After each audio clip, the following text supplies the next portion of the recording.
Indian Prime Minister and French President jointly inaugurated Bharat Innovates Summit 2026 in Nice in France. The events focused on giving global exposure to Indian innovators, a total of 120 ventures from India. These are all startups. They are taking part in the three-day summit. Indian Prime Minister Modi said India is not a consumer of solutions, but it is a contributor of solutions. He said India is witnessing a startup revolution. Bharat innovates with scale and speed. Bharat innovates for a sustainable future. And Bharat innovates for the whole world. All right, for more details, I'm now cutting across to our Assistant Editor of Foreign Affairs, Siddhant Sibal. He's currently reporting from WION. Siddhant, the words of praise coming in from both leaders, as one would expect. Bharat Innovates leading up to inviting more and more French firms to invest in India. Give us more. Well, a clear message by the Indian Prime Minister when it comes to startups that India is open for startup culture, and India has the third largest startup ecosystem in the world. And the Indian government has been announcing several such initiatives in past few years. The Indian Prime Minister touched upon the Atal Tinkering Labs. Of course, the French president was equally enthusiastic. He talked about as to how when world is witnessing a withdrawal in AI and, of course, collaboration in sectors like, of course, startups. It's India and France who are leading. Now, we know that when it comes to the French investment in India, it is in a significant way large when it comes to European countries.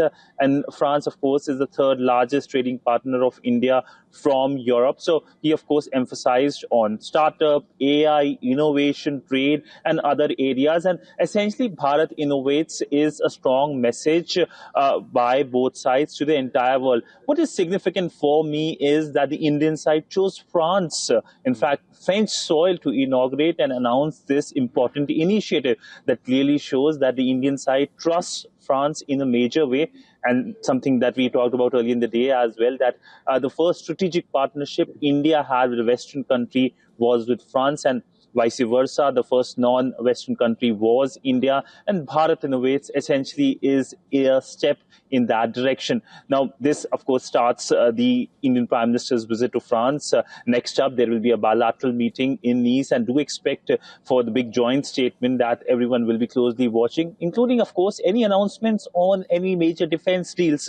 Today is just day one. Expect more as the week progresses. Siddhant, interesting you mentioned day one, because this is a longer trip than usual that we've seen the Prime Minister make to other countries. That also is testament to the growing and only strengthening ties between the two countries. What the French President also mentioned was France can compete with the US and China in AI. And there's been a repeated mention of AI as a term, as a platform where the two countries can collaborate even further. Anything more you picked up? Well, I see it as an important messaging. Just a day after what Anthropic said, the bar that the US government has put for foreign employees, the French president making this statement, standing alongside the Indian Prime Minister, is no coincidence. Now, we know that the major powers are seen when it comes to AI is US and China. But increasingly, Europe and India are working together to make sure that they can find a cooperative and collaborative approach. Last year, what is significant to know that the Indian Prime Minister was in Paris for the AI summit, where he was the co-chair. He was among the chief guests. And this year, the French president visited India for the AI summit. So it clearly shows that when it comes to Europe and France in particular, they're looking at India as a partner, a natural partner of choice. Siddhant, always reading into the nuances. Thanks so much for bringing us the latest on that. There will be more to discuss. We'll connect with you again.